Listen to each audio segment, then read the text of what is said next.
Tractor দিয়ে জমি তৈরির পর রোপণ করা হয় ধানের চারা। শীত উপেক্ষা করে দিনভর মাঠে কাজ করছেন কৃষকরা।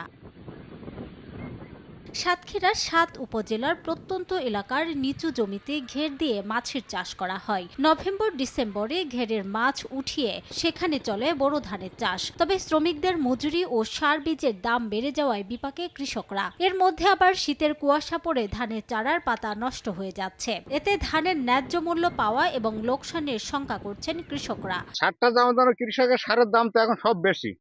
সার তো একটু কম টম যদি সরকার কিছু কমাইতো তাহলে একটু কৃষক বেচতো। ঘের বাড়ি তো এমনি করবো না আর, মানে লস খেয়ে আমরা আর পারতেছি না। সরকার আমাদের ধান বা বীজ কীটনাশক দিয়ে দেখা যায় সহায়তা করতো, তাহলে চাষিরা লাভবান হতো।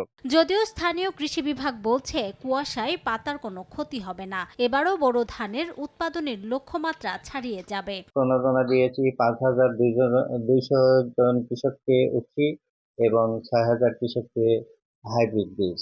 আশা করছি যে লক্ষ্যমাত্রার চাইতেও বেশি ধান এবার অর্জন হবে। জেলায় ৮০,৮০০ হেক্টর জমিতে বোরো ধানের আবাদ করা হয়েছে।